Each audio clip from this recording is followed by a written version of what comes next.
আমাদের দেশে ৩.৫ লক্ষ মসজিদ ছিল, সেটা এখন অর্থাৎ ১৪ বছর পরে এসে নিশ্চয়ই প্রায় ৪ লাখের মতো হবে। ৪ লক্ষ মসজিদ এদেশে যদি থাকে, এই মসজিদগুলোর ইমাম এবং মুয়াজ্জিন মিলে কমপক্ষে ৮ লক্ষ মানুষ আছেন যারা এই মসজিদগুলোতে কাজ করছে। মসজিদগুলোর যে চেইন আছে, এই চেইন গোটা দেশের এমন কোনো জায়গা নেই, গ্রাম হোক আর শহর হোক, যেখানে মসজিদ নেই, যেখানে ইমাম সাহেব নেই, মুয়াজ্জিন নেই, খতিব নেই। এই যে মসজিদগুলোর বিশাল বিস্তীর্ণ বড় নেটওয়ার্ক সারা দেশে ছড়িয়ে ছিটিয়ে আছে, মসজিদগুলোকে আবাদ করছেন ৪ লক্ষ মসজিদকে কমপক্ষে ৮ লক্ষ মানুষ। এক একটা মসজিদে জুমার দিন যদি গড়ে ১৫০ করে মানুষ নামাজ পড়তে আসেন, খতিব সাহেবের খুতবা বা বয়ান শোনার জন্য আসেন, তাহলে ৪ লক্ষ মসজিদে গড়ে যদি ১৫০ করে মানুষ হয়, ৬ কোটি মানুষ হয়। প্রতি সপ্তাহে দুপুর ১২:৩০ থেকে ১:৩০ পর্যন্ত এই সময়ের মধ্যে সারা দেশের ইমাম সাহেবগণ, খতিব সাহেবগণ, ওলামায়ে কেরাম, আলেম সমাজ, তারা ৬ কোটি মানুষকে অফলাইনে সশরীরে উপস্থিত হওয়ার পর তাদেরকে তারা গাইড করতে পারেন, পথ নির্দেশ করতে পারেন, ওলামাদের কথা শুনবার জন্য, খুতবা শ্রবণ করবার জন্য ৬ কোটি মানুষ সপ্তাহে একবার মসজিদে সমবেত হয়। শুধু তাই নয়, একজন মানুষের সারা সপ্তাহের সবচাইতে যে টাইমটাতে তিনি মানসিকভাবে ফ্রেশ থাকেন, যে টাইমটাতে তিনি সবচাইতে বেশি মানসিকভাবে উদ্যমী থাকেন, সেই সময়টাতে তিনি মসজিদে মিম্বরের সামনে বসে থাকেন।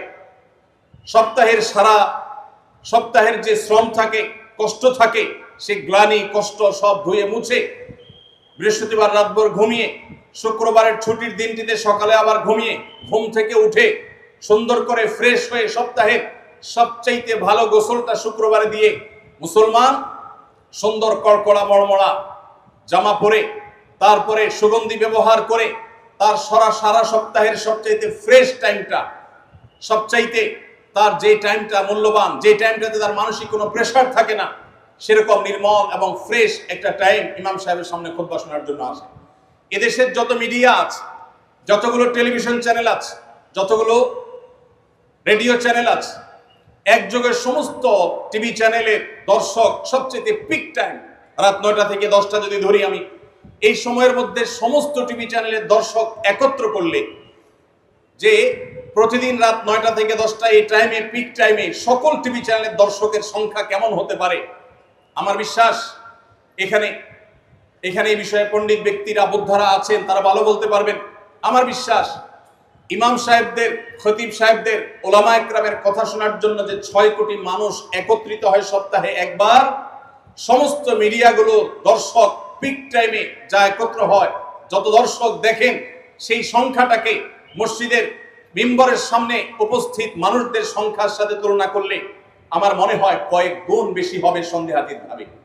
ভাইরা আমার, ওলামায়ে কেরামের পাওয়ারের জায়গাটা, শক্তির জায়গাটা, তাদের কাজ করবার যে বিশাল বড় সুযোগ আছে, সেই সুযোগ আপনাদেরকে উপলব্ধি করতে হবে। আপনারা চাইলে প্রতি সপ্তাহে কোটি কোটি মানুষকে অ্যাড্রেস করতে পারেন। জুমার মিম্বর থেকে যদি সমাজের গুরুত্বপূর্ণ বিষয়গুলোকে তুলে আনা যায়, জুমার মিম্বর থেকে যদি মানুষকে সততা এবং নৈতিকতার যথাযথ দীক্ষা দেওয়া যায়, জুমার মিম্বর থেকে যদি দেশ এবং মুসলিম মিল্লাতের কল্যাণে যদি গাইড দেওয়া যায়, তাহলে এই দেশের চেহারা বদলাতে খুব বেশি সময়ের প্রয়োজন হবে না। ওলামায়ে কেরামের যে কাজ করার অপরচুনিটি আছে, ওলামায়ে কেরামের যে অপার সম্ভাবনা আছে, ওলামায়ে কেরামের কাজের যে বিশাল জায়গা রয়েছে, ওলামায়ে কেরামের যে শক্তি এবং সামর্থ্যের বিশাল জায়গা রয়েছে, সেটি আপনাদেরকে উপলব্ধি করতে হবে। সম্মানিত ভাইরা আমার, ওলামায়ে কেরাম আজ দীর্ঘ কয়েক যুগ ধরে এদেশের স্বাধীনতার পর থেকে আজ পর্যন্ত মাহফিলের মঞ্চ থেকে অথবা মসজিদের মিম্বর থেকে কিংবা মিডিয়া থেকে ওলামায়ে কেরাম তাদের জায়গাগুলো থেকে এই সমাজের জন্য যে অবদান রেখেছেন, সে বিষয়ে কথা বললে অনেক দীর্ঘ সময় কথা বলতে হবে। আমি শুধু কয়েকটি উপমা দিতে চাই।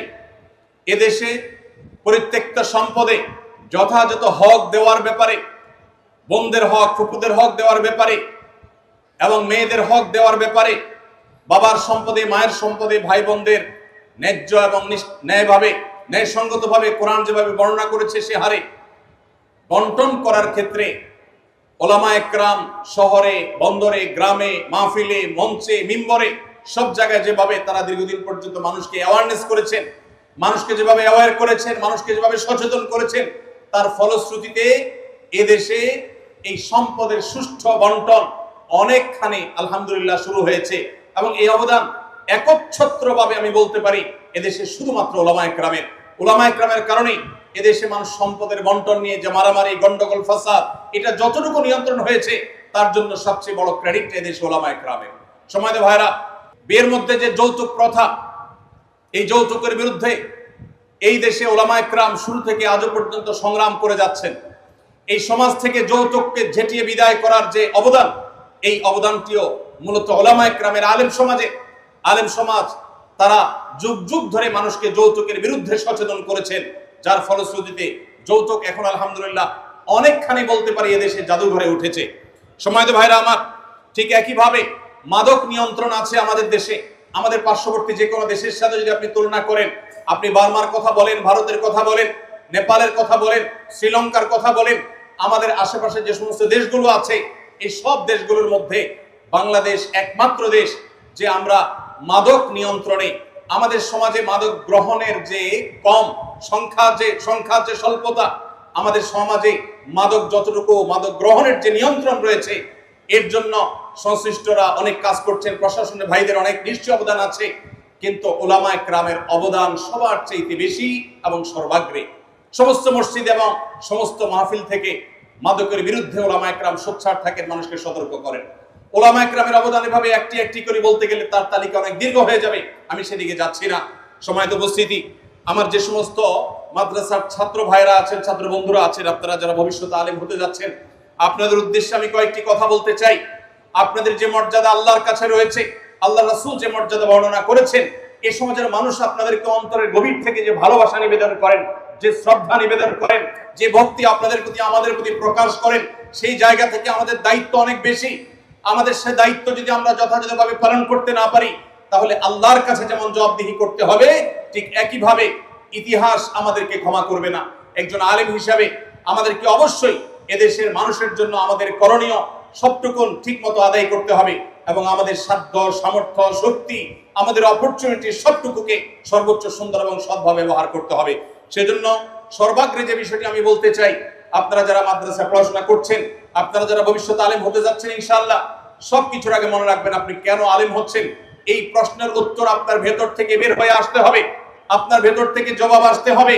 আমি আলেম হচ্ছি আমার পেট পালার জন্য নয়, আমি আলেম হচ্ছি মাদ্রাসায় পড়ছি, পড়াশোনা শেষ করে, দাওরায়ে হাদিস শেষ করে আমি পড়াশোনা থেকে ফারিগ হয়ে আমি এটার মাধ্যমে একটা উপার্জনের উপায় খুঁজে বের করব, এটি আমার পড়াশোনার উদ্দেশ্য নয়। আমার আলেম হওয়ার উদ্দেশ্য, আমি নবী আলাইহিস সালামের যে দাওয়াতের মিশন, সে মিশনকে ঘরে ঘরে, কাঁচা পাকা প্রতিটি ঘরে ঘরে পৌঁছে দেওয়ার দায়িত্ব আমি যথাযথভাবে পালন করব।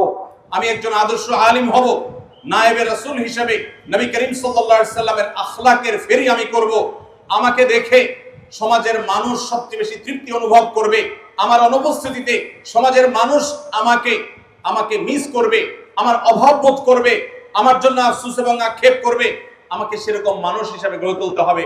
আমার পড়াশোনার উদ্দেশ্য, আমার ওয়াজ নসিহতের উদ্দেশ্য, ওয়াজ মাহফিলের উদ্দেশ্য, মসজিদে খুতবা দেওয়ার উদ্দেশ্য, ইমামতি করার উদ্দেশ্য, মাদ্রাসা মুদাররিস করার উদ্দেশ্য, কোনটির উদ্দেশ্য পেট পালা নয়। আমার এই সব কিছুর উদ্দেশ্য হতে হবে আল্লাহকে সন্তুষ্ট করা। কিছুদিন পর পর আমাদের নিয়তের তাজদীদ, নিয়তের নবায়ন করা খুব বেশি জরুরি, কারণ আমাদের মূল শক্তির জায়গাটা হলো আমাদের ইখলাস। আমরা যদি ইখলাস ঠিক রাখতে পারি, আমাদের নিয়ত যদি পরিশুদ্ধ থাকে, নিয়তে যদি ভেজাল না থাকে, মনে রাখবেন উলামা একরামের এই শক্তিকে রুখবার ক্ষমতা গোটা পৃথিবীর কোন শক্তির, কোন অপশক্তির নেই। অতএব ভাইরা আমার, আমাদের ইখলাসে কোনো প্রকার কম্প্রোমাইজ করা যাবে না। কিছুদিন পর পর নিজেকে জিজ্ঞাসা করতে হবে যে আমি কেন মাদ্রাসায় পড়ছি, কেন আমি আলেম হতে যাচ্ছি। অন্য অনেক পেশায় গেলে আমি অনেক সুযোগ সুবিধা পেতাম, রাষ্ট্রের অনেক বড় বড় সুবিধা আমি ভোগ করতে পারতাম। আমি এমন এক পেশায় এসেছি যে পেশায় থাকার কারণে সমাজের এক শ্রেণী মানুষ আমাকে স্বীকৃতিটুকু পর্যন্ত দিবে না। তাহলে এরপরও আমি এখানে কেন এসেছি? কারণ আমি আল্লাহর কাছ থেকে বিনিময় পেতে চাই, অন্য কোনো উদ্দেশ্য নাই। আমি না বাহবা চাই, না আমি পরিচিতি চাই, না আমি পার্থিব কোনো কিছু চাই। এই জায়গাটা কিছুদিন পর পর আমাদের পরিষ্কার করতে হবে। আমরা সবাই জানি, আমাদের অনেক সালাফ বলেছেন আলেম সে যে নিজের অর্জিত জ্ঞান অনুযায়ী আমল করে। অতএব কোরআন এবং হাদিস থেকে যে জ্ঞান আমরা অর্জন করেছি, মনে রাখতে হবে সেই জ্ঞানগুলোর প্রত্যেকটির উপর আমাদেরকে আমলের সচেষ্ট হতে হবে। আস-সুন্নাহ ফাউন্ডেশন, উম্মার স্বার্থে সুন্নাহর সাথে।